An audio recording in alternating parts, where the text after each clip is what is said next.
Om Namo Bhagavate Vasudevaya.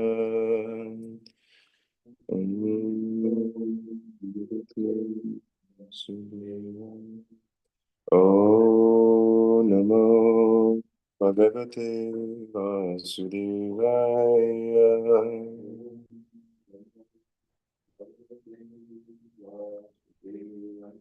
Om Namo Bhagavate Vasudevaya.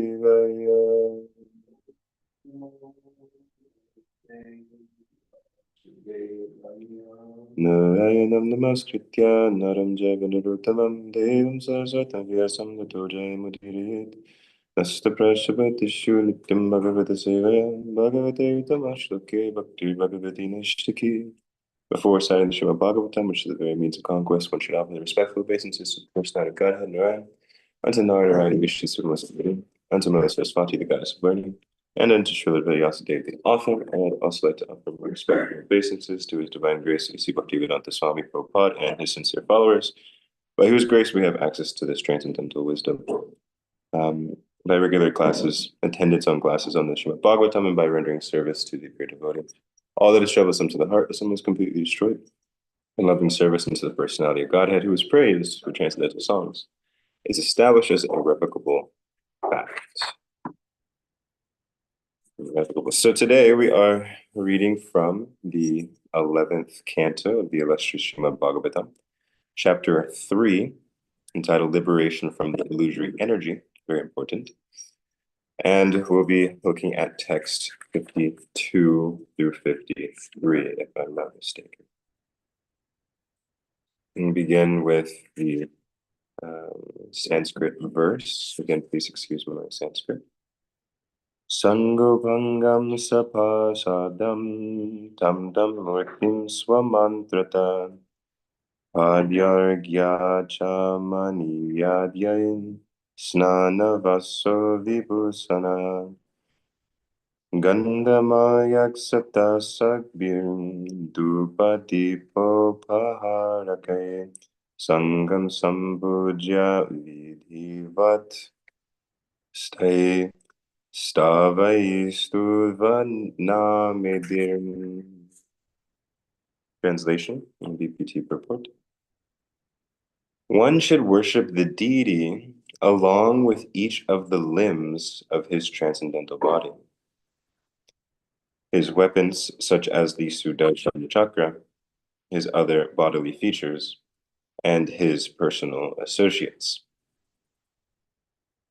One should worship each of these transcendental aspects of the Lord by its own mantra, and with offerings of water to wash the feet, scented water, water to wash the mouth, water for bathing, fine clothing, and ornaments, fragrant oils, valuable necklaces, unbroken barley corns, flower garlands, incense, and lamps.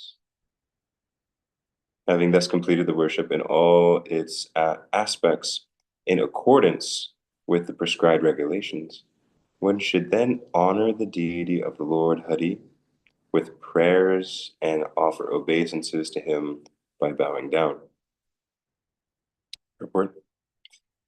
Srila Sridhar Swami has mentioned that aksata, or unbroken barley corn, mentioned in verse 53, are to be used in decorating the deity with tilak, and not in the actual puja.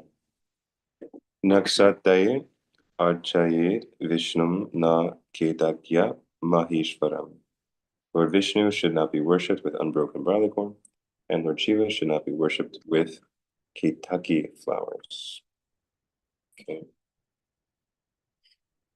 I guess I'll do also Jai Radha Madhava. Perhaps I could have started, but I'll do that.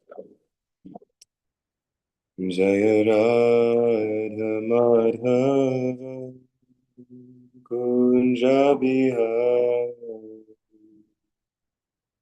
Radha Madhava Kunja Bihari Gopi Janavallabha Girivardhari Gopi Janavallabha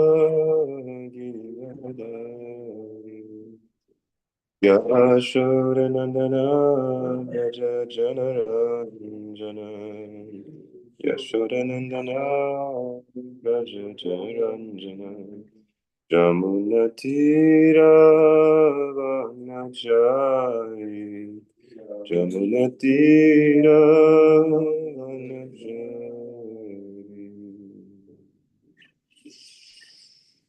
Om Ganatimirandasya Gananjana Shalakaya Chakshumritam Yena Tasmai Shri Gurave Namah Shri Chaitanya Manobishtam Sapitam Yena Bhutale Swayam Rupa Kadambaya Dadanti Swagadantikam Vandeham Shri Guru Shri Yuta Paragamalam Shri Guru Vaishnavanscha Shri Rupam Sagajatam Sahagana Raghunatam Danvitam Tam Sajivam Sadvaitam Savadutam Virjana Saitam Krishna Chaitanya Devam Shri Radha Krishna Padam Sagana Lalita Shri Vishakam Vitam Hey Krishna Pada Sindhu Dina Bandhu Jagatute Govisha Gopika Kanta Yada Kanta Namostute Tapta Kanchana Gaurangi Radhe Vrindavaneshwari Vrishabhanusuti Devi Pranamamiri Vanchakalpatarubhyascha Kripa Sindhubhyaiva Cha Patitanam Pavanebhyo Vaishnavebhyo Namo Namaha Shri Krishna Chaitanya Prabhu Nityananda Shri Advaita Gadadhar Srivasadi Gaura Hare Krishna, Krishna Krishna, Hare Hare, Hare Rama, Rama Rama, Hare Hare.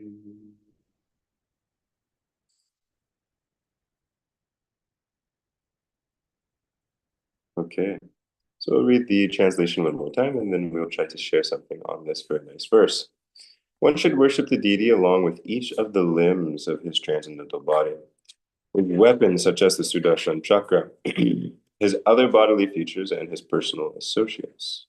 One should worship each of these transcendental aspects of the Lord by its own mantra and with offerings of water to wash the feet, scented water, water to wash the mouth, water for bathing, fine clothing and ornaments, fragrant oils, valuable necklaces, unbroken barley corns, flower garlands, incense, and lamps. Having thus completed the worship in all its aspects in accordance with the prescribed regulations, one should then honor the deity of the Lord Hari with prayers and offer obeisance to him by bowing down. So one may ask, we can ask, why so much? Why so elaborate? We see here in the 11th canto, we're speaking about deity worship. So one may ask, why is there such an elaborate focus on these procedures? What is the point? And we can ask ourselves, it's important to understand these injunctions and why we are doing it. So even anything in our practice, why is it that we chant? Why is it that we come to morning class? Why is it that we hear from Srimad Bhagavatam? Why is it that we serve the pure devotee? And if we engage in it, certainly there is some benefit. But as Rupa Goswami states in the Upadeshamrita, or Prabhupada's Nectar of Instruction, if we do not understand the reason why we are engaging in a certain process or practice, a certain exercise, then we do not get as much benefit. So niyamagraha, that either we ignore it or we engage with it without understanding why. So it's good to understand why we're doing all of these things. Why are we doing these things? Like we said in the invocation prayers, because by rendering service to that pure devotee, one actually is able to awaken their original constitutional love for Krishna. And this is the goal of our lives, is to go from the conditioned state to the transcendental state, the original state of our soul, in which we can live in unlimited ananda, unlimited bliss in relationship with Krishna. And thus, Rupa Goswami says, always remember the main principle, main injunction is always remember Krishna and never forget him. And thus every other principle follows that main principle. How can I always remember Krishna and never forget him? And now deity worship is a fantastic way of absorbing the mind.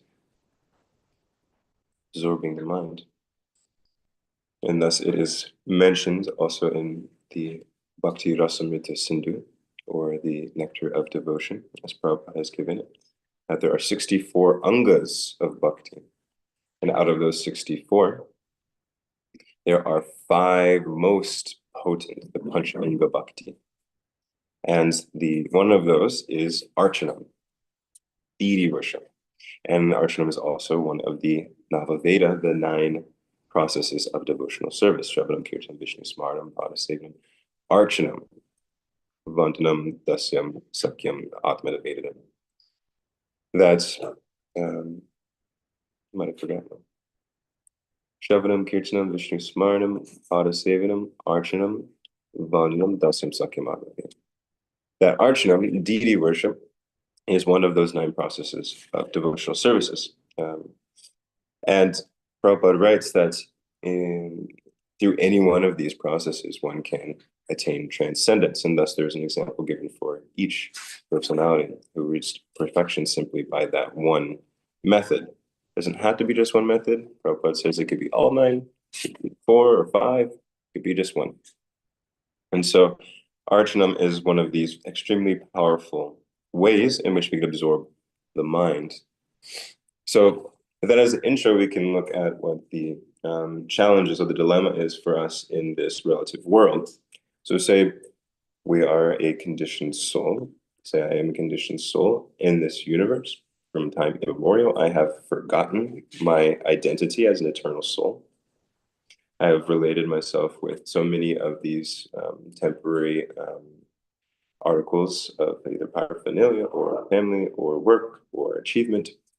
And I've become absorbed. My consciousness has become absorbed in these temporary things. And as a result, I've forgotten my relationship with Krishna. I may have even forgotten who Krishna is entirely. And thus, the deity worship allows for me to channel my consciousness in direct remembrance of the Supreme Lord.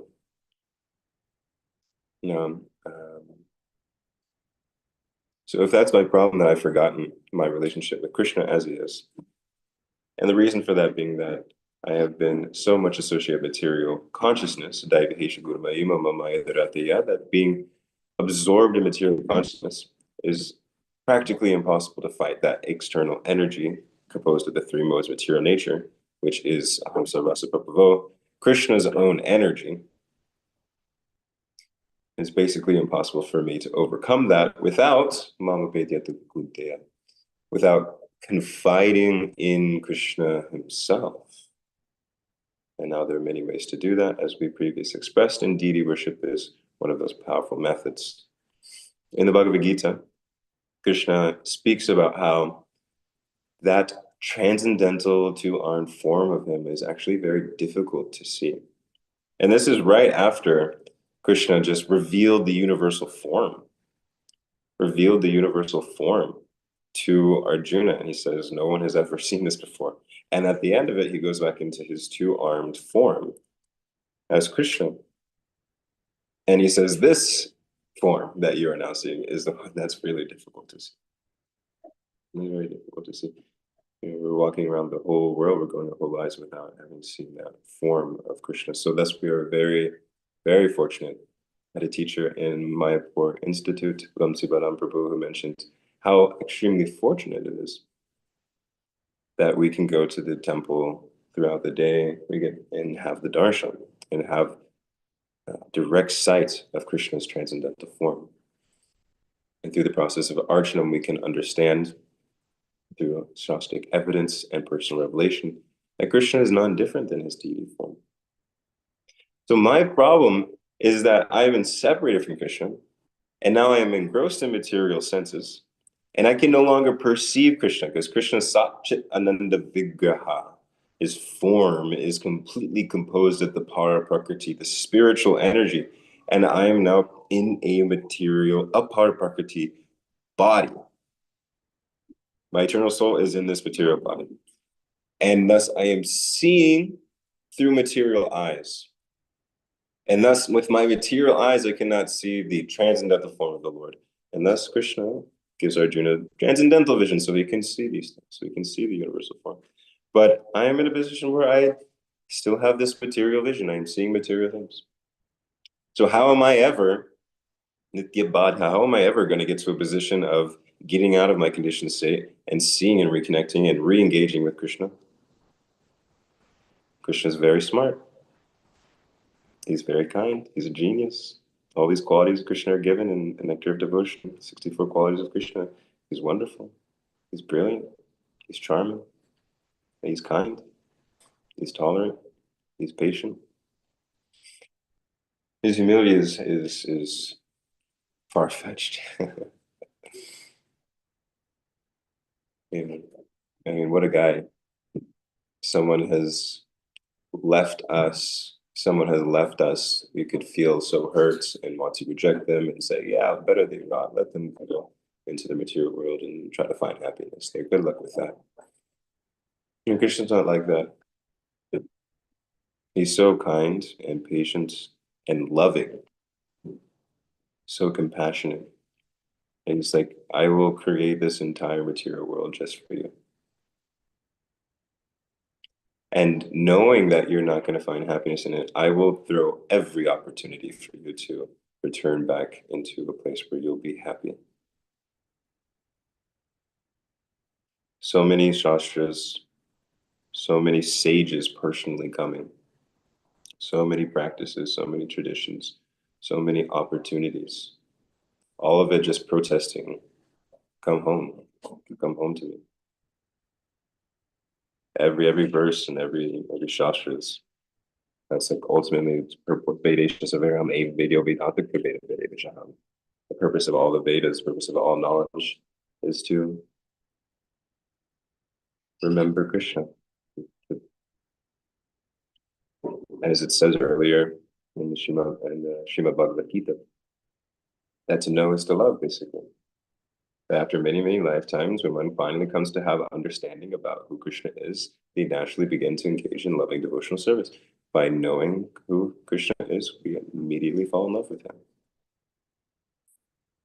So everything here is just for that purpose.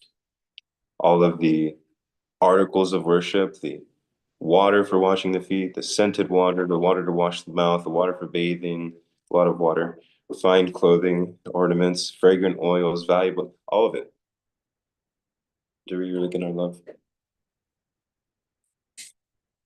So Krishna is very kind. And so one of the methods that he has provided is deity worship. Okay, you are in a material body, you can no longer perceive spiritual energy, you can't perceive my spiritual form, which although is present everywhere, and still because of my own external illusory energy, you cannot perceive me. And I'm honoring your free will. Okay, well, I'll throw you a bone, so to say. Throw you a rope. I will personally come into this world through the deity, which appears to be made out of material elements. Thus, you can perceive it with your material senses.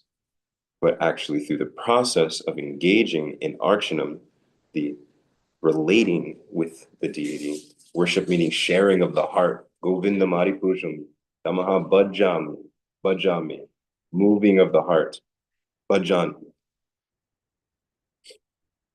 where it's described, Krishna Abhishek Ghosh Prabhu explained to us one day in a class that that word bhajami is a sharing of the heart, a moving of the heart. That Govindam, the original personality, moves my heart. And I engage in such a way to move his heart. This is a loving exchange. This is a loving exchange. So I'm engaging with him. He's moving my heart by his wonderful qualities. his as we will see our beautifully dressed Muralidhar, his beautiful qualities, his silent glances, his dress, his clothing, his ornamentation. Seeing him being worshipped, all of these are stimulations for our affection for Krishna. So he's moving our hearts. And thus Krishna is also taking darshan of us. He's also seeing us, saying, oh, there's my Yamuna there watching. Oh, there's my Jainika, there's my Baba Bhakti. He's moved. An incredibly soft heart. I mean, we see one pastime where Bhrigu Muni, I believe it's Bhrigu Muni, kicks him in the chest, and Krishna's his unbelievable qualities. You know, he's please forgive me that my chest is so hard. Please allow me to massage your feet. Please take this seat. I thank you for coming. This is Krishna. You know, he takes a little thing and magnifies it so great. Some little thing, any good thing he magnifies. Any negative thing he puts aside. He's also seeing us, and his heart is moved just by our presence.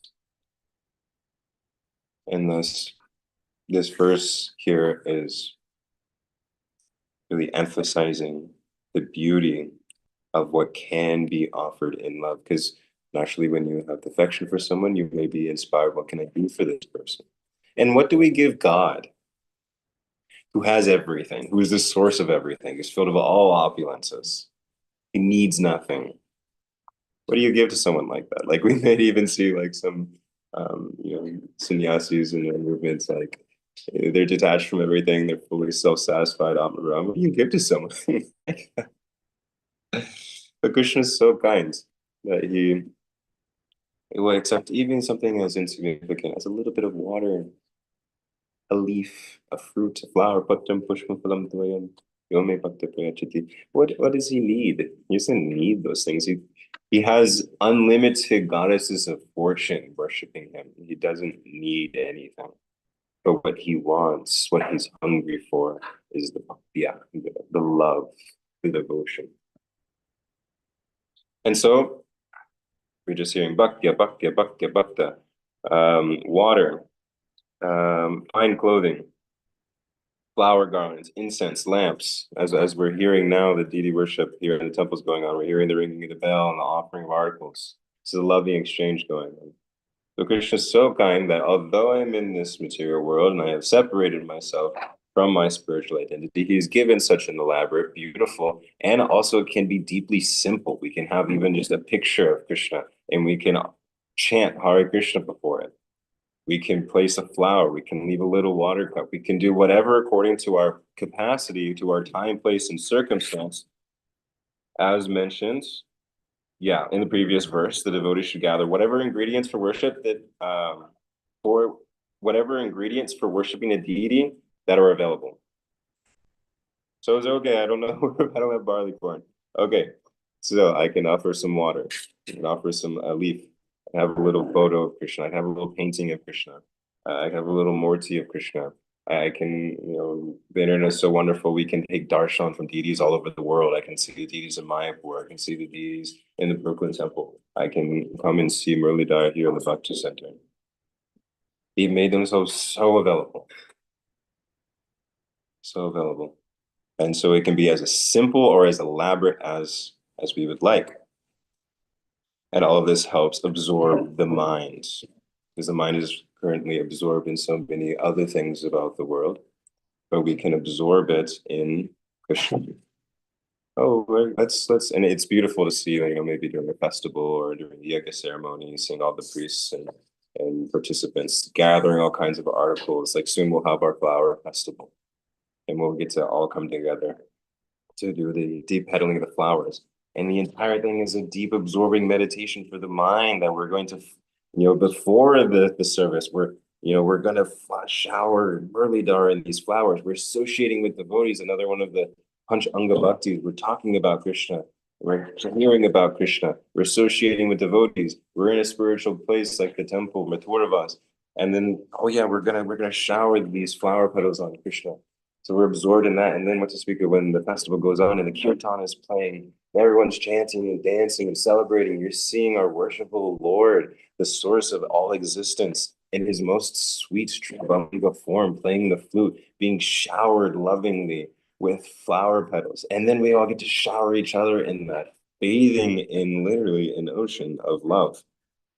And then afterwards, honoring prasadam and reflecting about how fun it was. The entire thing just absorbing our mind, giving these deep impressions, so that at the time of Dasa Antakala Chimalaya, we are absorbed in remembrance, Krishna.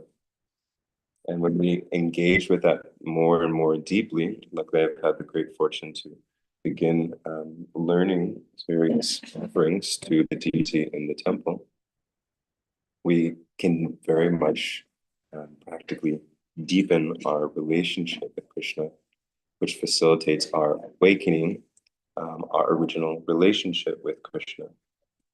Krishna says, as one approaches me, I reciprocate. So it's not necessarily the intricacy of our offering, but the sincerity. Sincerity. Krishna, I want to connect with you. I want to remember what my original relationship is with you. Please remind me, please allow me to re-engage in our original connection. The basis of our whole philosophy is that you are an eternal soul. Krishna is the source,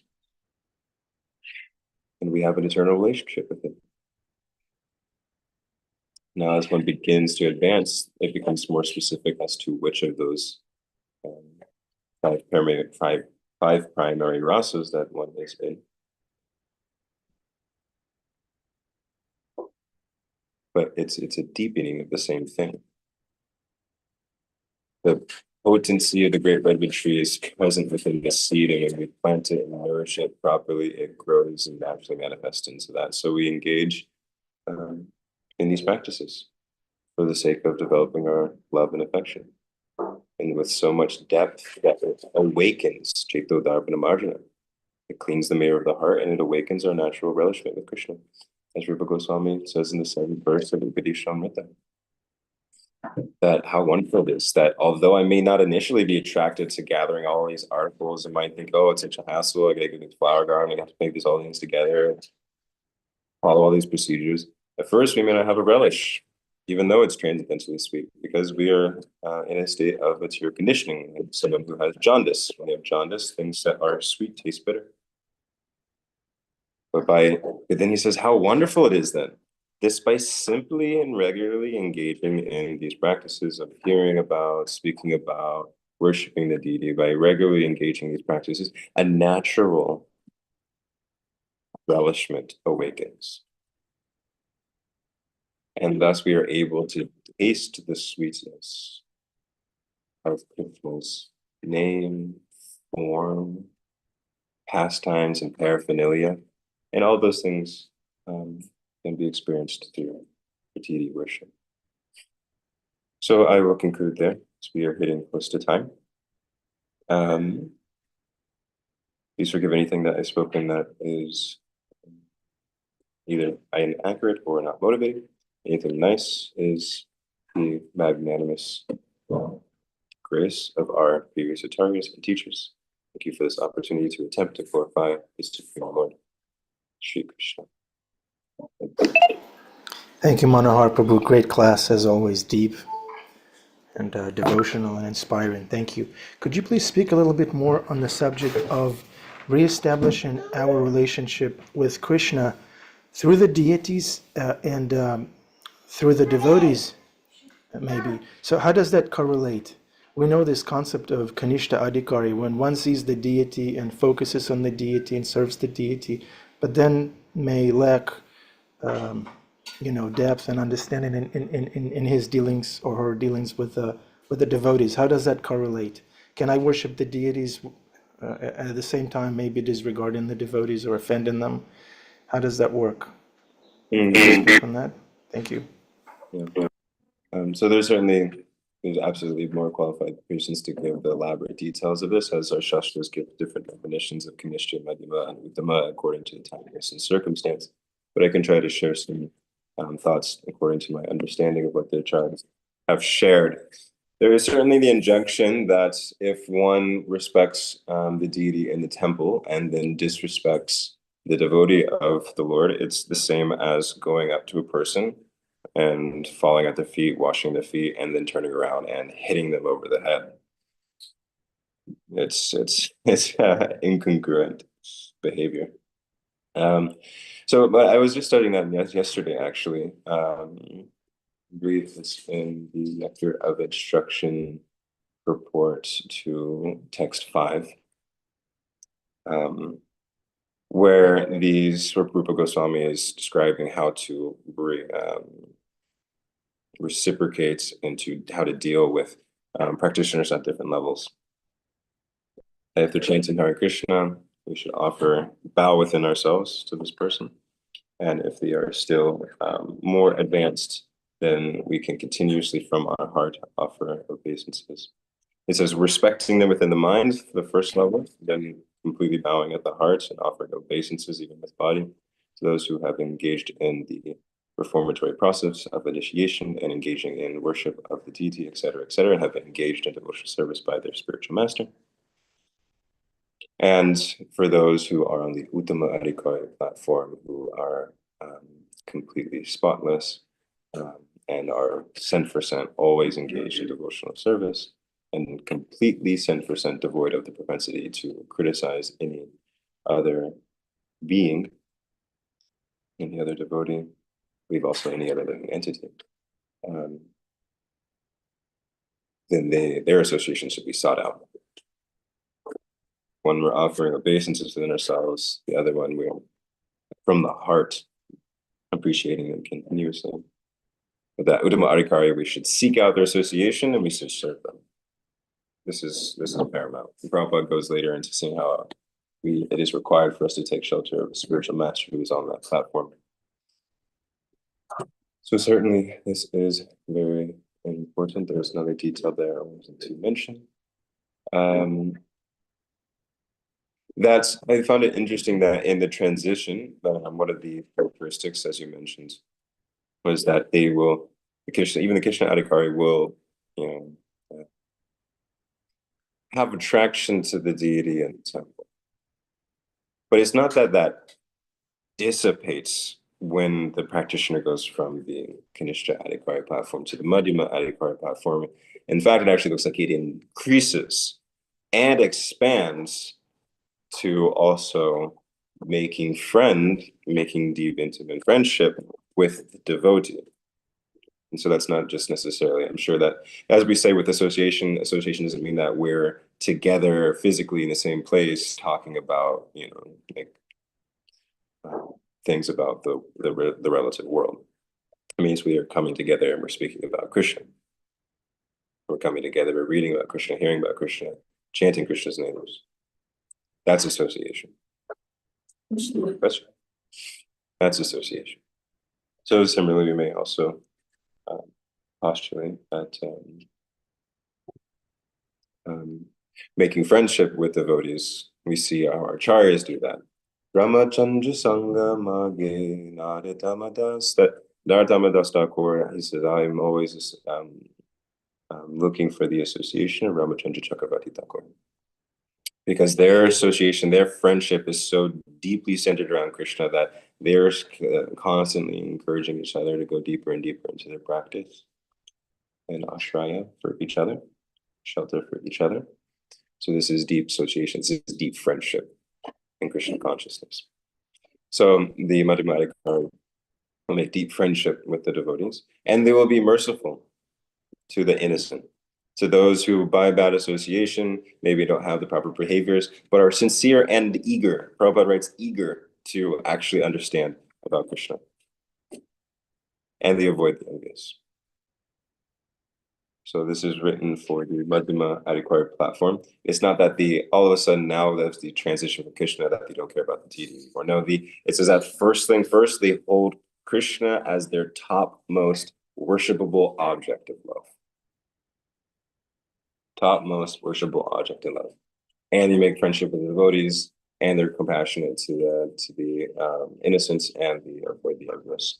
And in the Uttama Karpi platform is even more elevated than that. But in regards to this direct question, yes, it behooves us, Amanina Manina, Kirtaniya Sada Hari, that if we wish to fully absorb in chanting Krishna's name and fully awaken that eternal relishment mentioned in the seventh verse of Upadeshamrita, Nectar of Instruction, that we will always offer our respects. It's an exercise. It is not always easy. We see so many pastimes in that regard because it's an exercise. Trying to always offer respect without expecting any respect in return. So there's so many examples of that. And why? Because aparadhs will destroy everything. Of course, spiritual benefit, nothing's ever lost, but it can be almost like if one has $1 million in the bank account, but no access to the bank account. So aparadhs are like, can be like that, where it can almost act as if I've lost my credit card access to the bank account.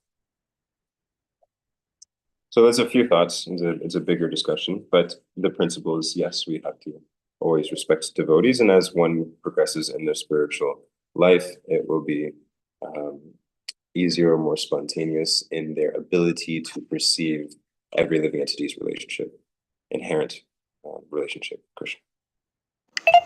Still, though, we do interact with devotees accordingly to their position, as Prabhupada has described in the Upadeshamrita, Nectar of Instruction.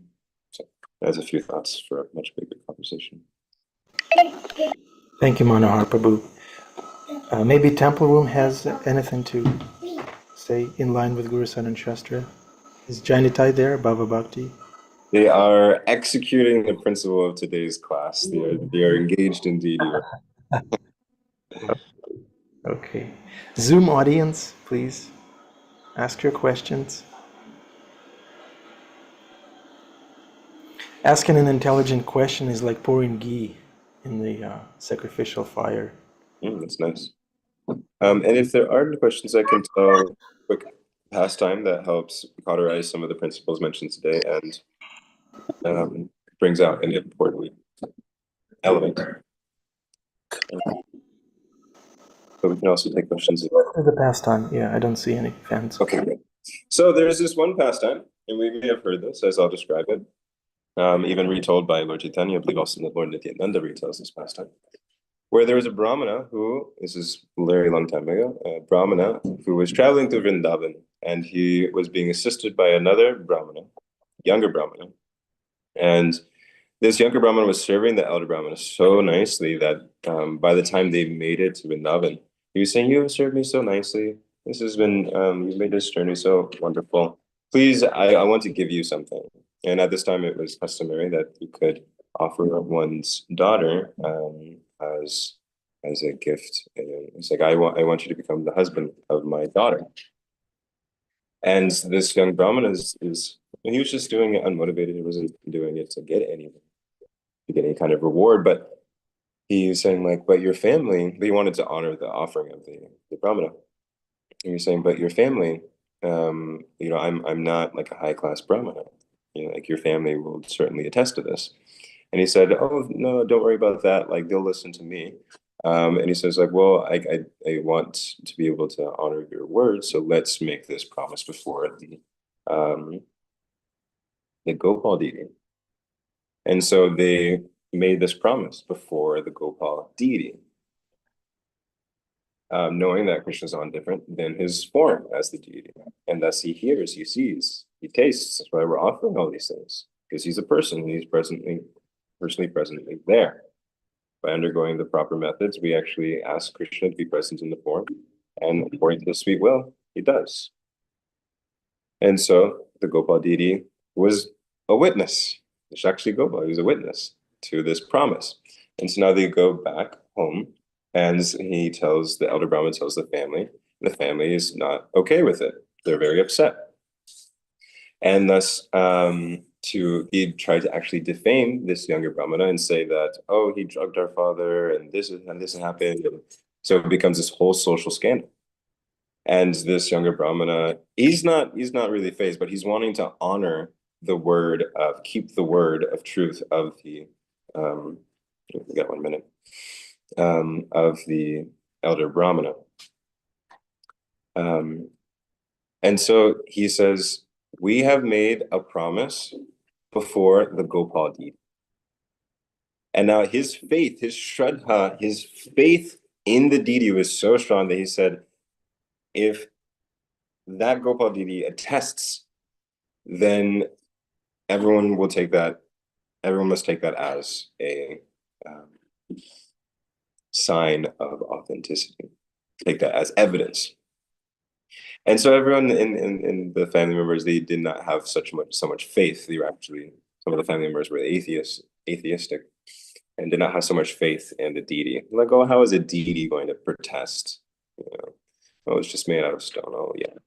Yeah, sure. Okay, yeah. If you come back from Vrindavan, then yeah, we'll admit that with the deity attesting that you made this promise, then yeah, we'll acquiesce. And so he had so much faith. He had so much faith that he went back to Vrindavan. He traveled all the way to Vrindavan and he spoke to the Lord. He said, Gopinath, or he said, Lord Gopal, I am in this situation. I am in this situation. Please help me. I need you to keep the word of this Brahmana and to prove my innocence. And it's said that the Gopal deity spoke. We see this in multiple pastimes, even in accounts of Prabhupada speaking with the deity. Um, and so we can practice this as a form of vandana, as prayer. So he spoke to the deity, and the deity spoke to him, and he said, well, when have you ever heard of a deity walking or talking? And he's like, well, or walking. And he's like, well, I've never heard of a deity talking either. So if you can walk, if you can talk, you can also walk. It's like this, they brought, I'm running out of time really quick over here. So last sentence, the came back, and the Gopal deity also followed him. He had this whole, detail of following him. And so they made it back to the village, and everybody was shocked that this Gopal deity had actually come. I think that deity can still be seen today.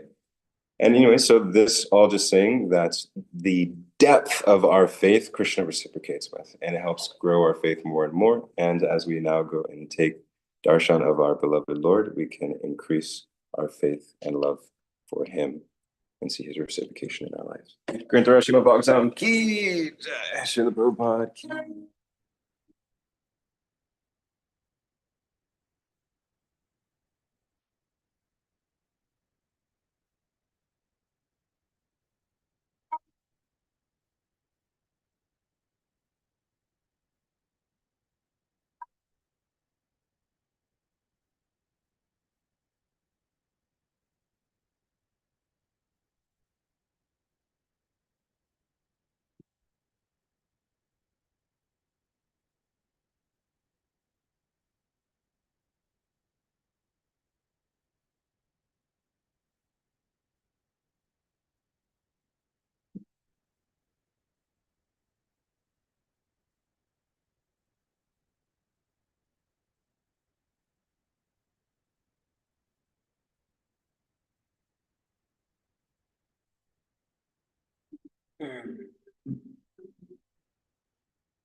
Jai, Jai, Jai.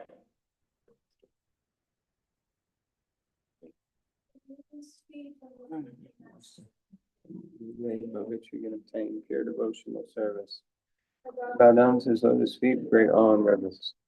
By his grace, one can cross the ocean of material suffering and obtain the mercy of Krishna. My only wish is to have my consciousness purified by the words emanating from his lotus mouth. Attachment to his lotus feet is the perfection that fulfills all desires. He opens my darkened eyes and fills my heart with transcendental knowledge. He is my Lord, birth after birth.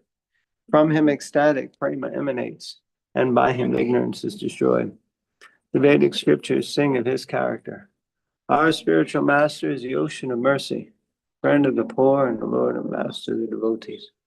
O Master, be merciful unto us. Give us the shade of your lotus feet. May your fame be spread all over the three worlds. We take shelter at your lotus feet. Temple Room Ki Jai. Hare Krishna, Hare Krishna. Welcome to the Afterglow, dear devotees. Would you like to speak?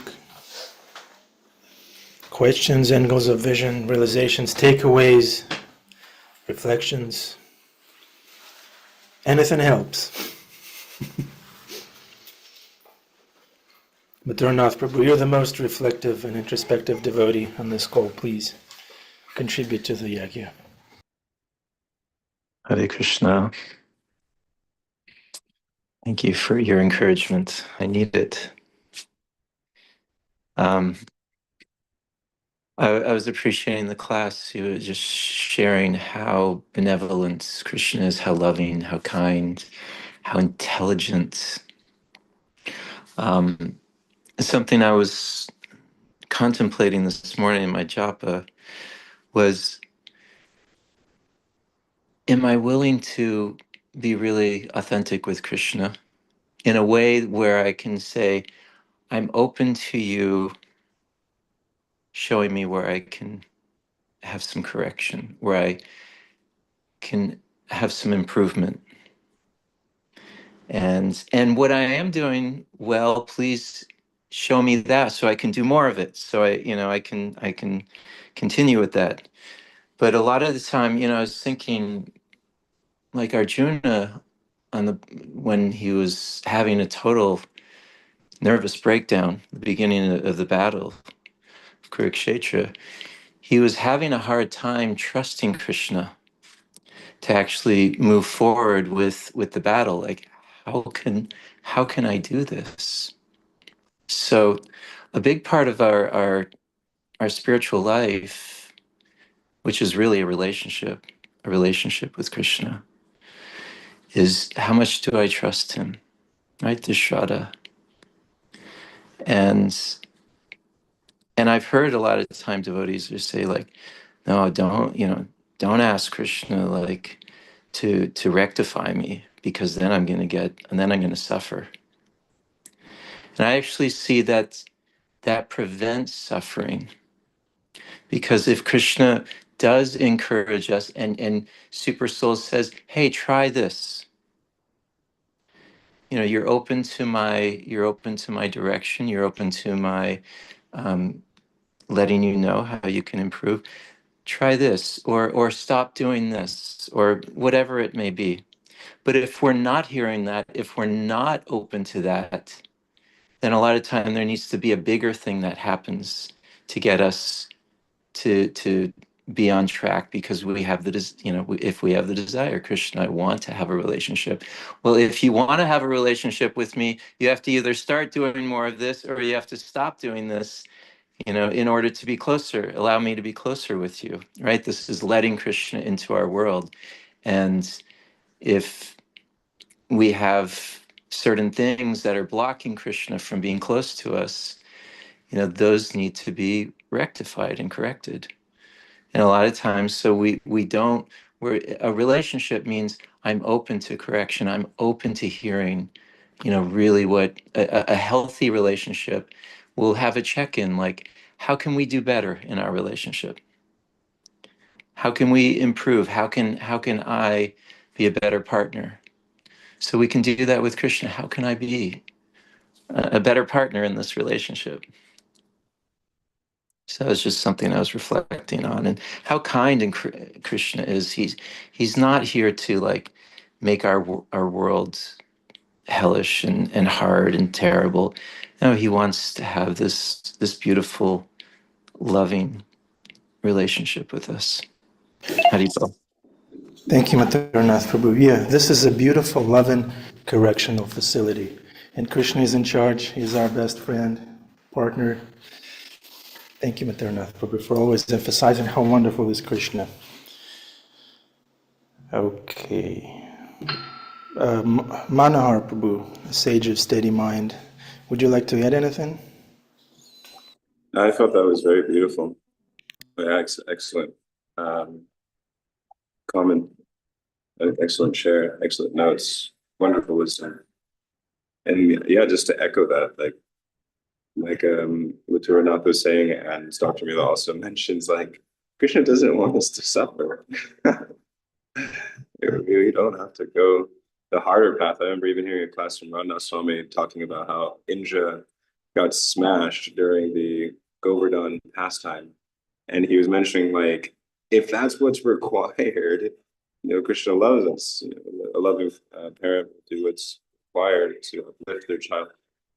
But you don't, he's like, but he doesn't want that. You don't have to go through that. He's just like, Mars was saying with so much emphasis, you're like, he could have just been humble and not, made such a fuss.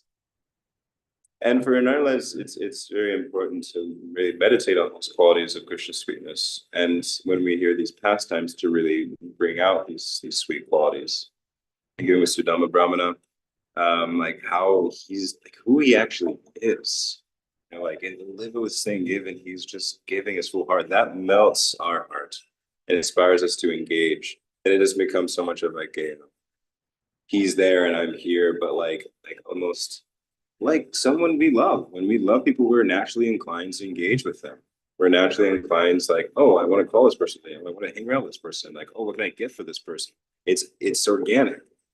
It naturally comes forward in the heart. At first, it's a practice. So we've been out of practice for some time, but it actually, when we actually understand who the person is and interact with them, then we naturally begin to fall in love with them.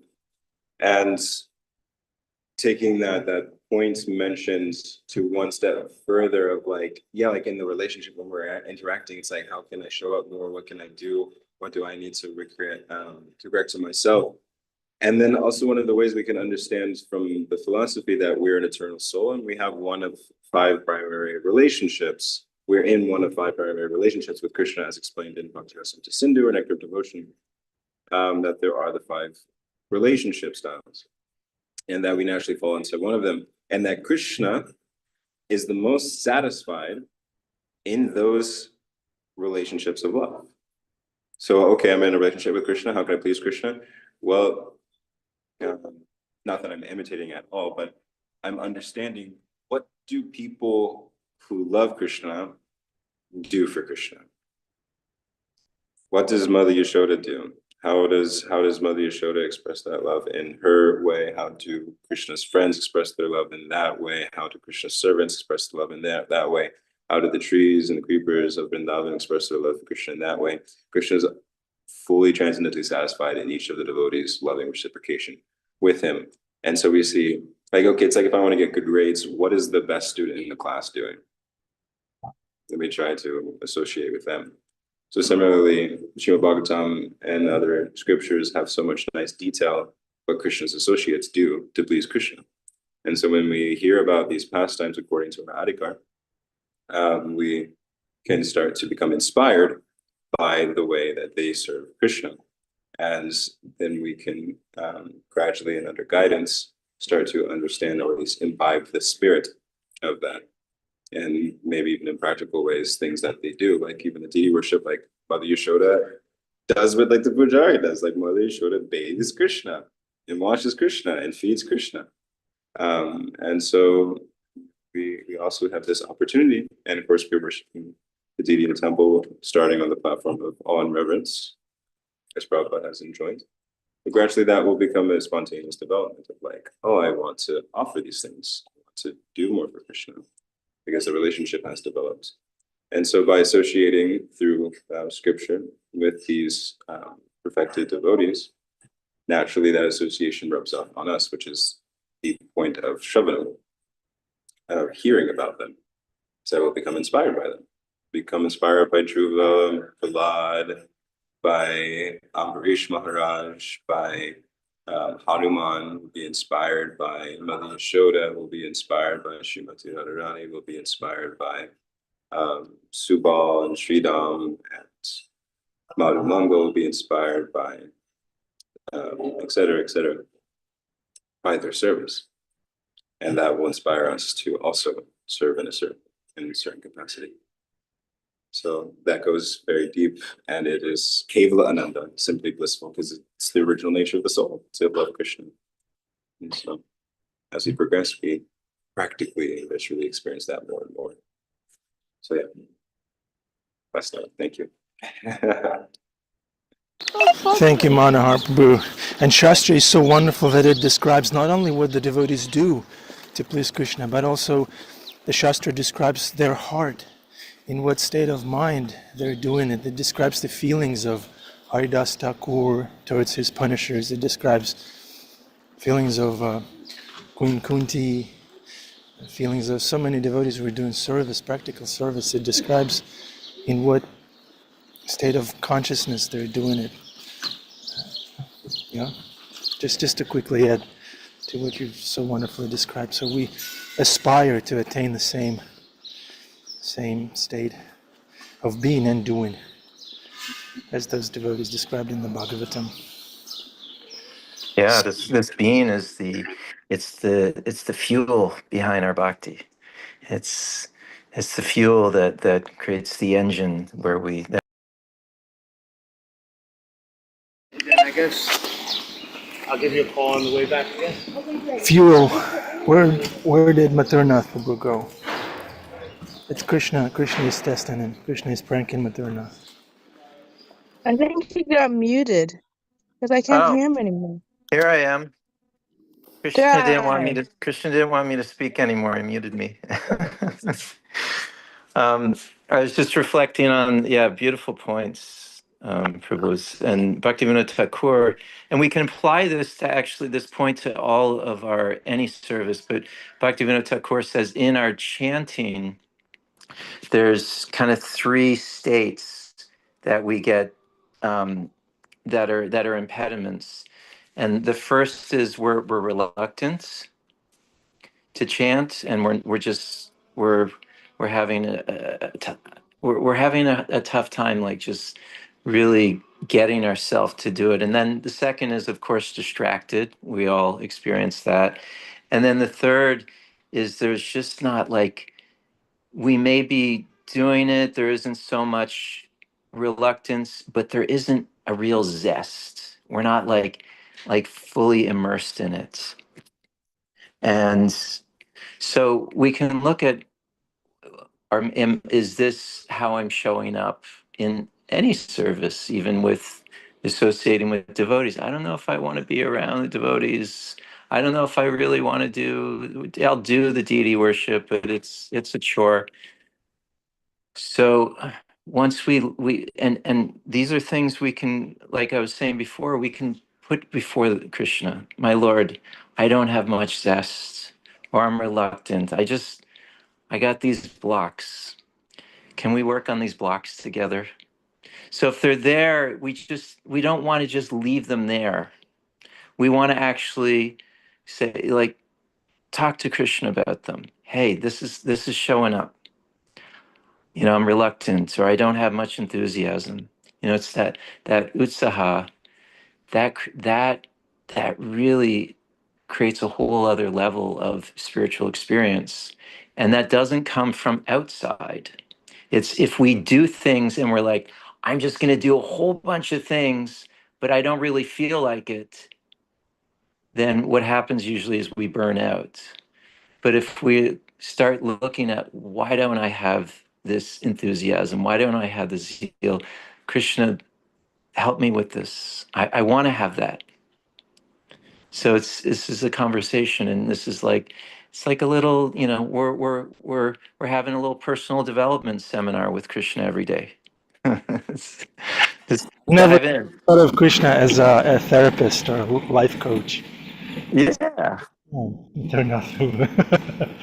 Thank you. There's a question in the chat, Manohar Prabhu, from Narottam Nitai Prabhu.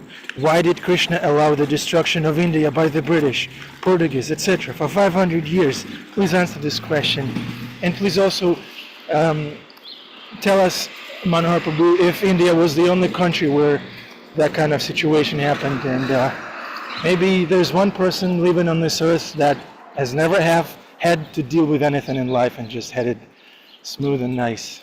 Please tell us, Manohar Prabhu.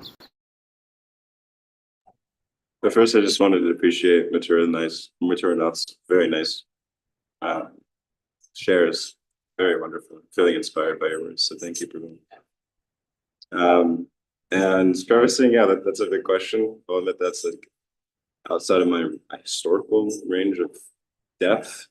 So certainly there'll be other people who will just speak on that better from a historical and also Shastric point of view, but to share at least a single concise thought about it. From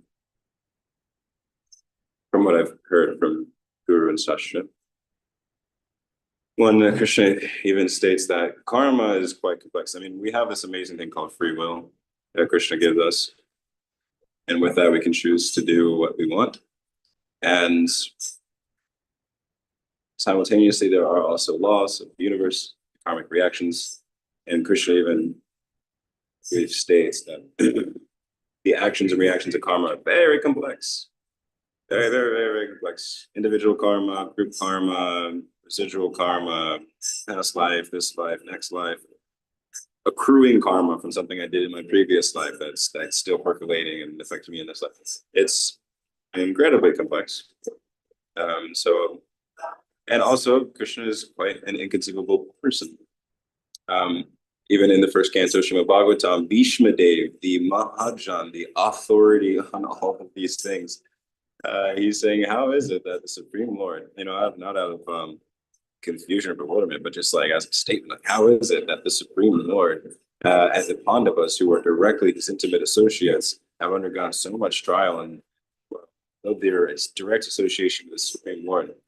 And this comes to the conclusion that it's ultimately providence. And ultimately, it's up to Krishna's supreme will, supreme plan, and that one would likely not be able to understand it. And then he concludes it with, and yet it should still be followed. He's just even standing right here, you can ask him, and he can give some kind of answer. It's still like perplexing. But yet, you know that he is the supreme reservoir of loving compassion, that he arranges everything ultimately for everyone's benefit. And normally when we see things, particularly in this world, we're seeing like 3 seconds of a 3-hour feature-length film. And so when we see the 3 seconds and we're trying to understand based off those 3 seconds, we're missing a lot of the previous context. So there could be a lot of reasons as to why Krishna has allowed certain things in a general historical sense. Certainly karma is involved, certainly free will is involved. And also, I believe Prabhupada mentions in various places that there are stronger reactions for one who has come near to Krishna and starts to turn away from Krishna.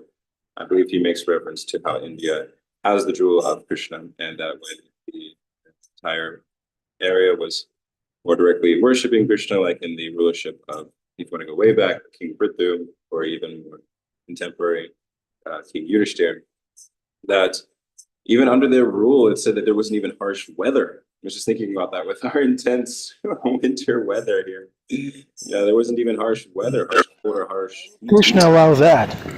That's my What's that? How did Krishna allow such cold weather? How did he allow? Yeah. Well, I guess it's to the similar point of the karmic reactions, the group karma, individual karma. One of the kleshas is adi daivika klesha, miseries coming from natural disasters, earthquakes, firestorms, heat waves, winter storms, and that these things ultimately come from karmic reactions. And so under proper rulership, like with King Prithu, there wasn't even extreme weather conditions. Everything was in alignment. And so Prabhupada, I believe in certain places and perhaps in certain lectures, mentions that with India's turning away from Krishna more and more, there was a more stronger reaction, and thus so many things happened. And yet, although Prabhupada describes that in an analogy that the body of India may not have the wealth, but it still has the most highest wealth of knowledge about Krishna, greatest wealth, and that if it were to collaborate with other countries that have wealth, I think in this analogy he compares America to being the strong-bodied individual, but who doesn't have the vision. And so if they combine, then they can take the vision of the jewel from India and the strength and capacity of the jewel from America or other Western areas. And then they can do great good. They can both walk very rightly and help bring the world into a state of transcendence, equilibrium, and Krishna consciousness. But as far as the direct question, Krishna allowed destruction of India by the British, Portuguese, etc., 500 years. Yeah, so Prabhupada gives at least that one explanation, that turning away from Krishna, there are stronger reactions as opposed to other countries who are already away from Krishna and are doing other things. As we can see, there are still karmic reactions in both instances, but they are uniquely fashioned by the supreme will of that supreme person, the Godhead. Certainly there is more, certainly there's deeper shastric things that could be offered, but those are a few thoughts. The Portuguese got destroyed too, right, Manohar Prabhu, by the Arabs. One more time? The Portuguese got destroyed too by the Arabs. Yeah, it seemed outside of my Probably that's outside of my historical depth. But yes, like this, there's always karmic reactions. Krishna keeps track of every little thing. Yeah. Okay, right. Cool. Thank you, Manohar Prabhu. Yeah. All right. Time for Isaiah, Annabelle, Sky, and Sage to do what they do best. Where are you? Okay. See you. Go ahead. Thank you. Hare Krishna. We don't have to. Hare Krishna, Hare Krishna, Krishna Krishna, Hare Hare, Hare Rama, Hare Rama, Rama Rama, Hare Hare. Thank you, Annabelle. Thank you, Isaiah. Thank you, Karen. Thank you, family. Thank you, Manohar Prabhu. Thank you, dear audience. Thank you for making this yagya possible every day. We love you and we need you. Happy Tuesday. Come again tomorrow. Chant loudly like Isaiah and Annabelle. All right. Hare Krishna. Haribo, I'll see you guys in March. I'm going to India today. So please give me your blessings that I may do something that pleases Krishna. And Please roll in the dust for us, but they're not. Please down. Haribo.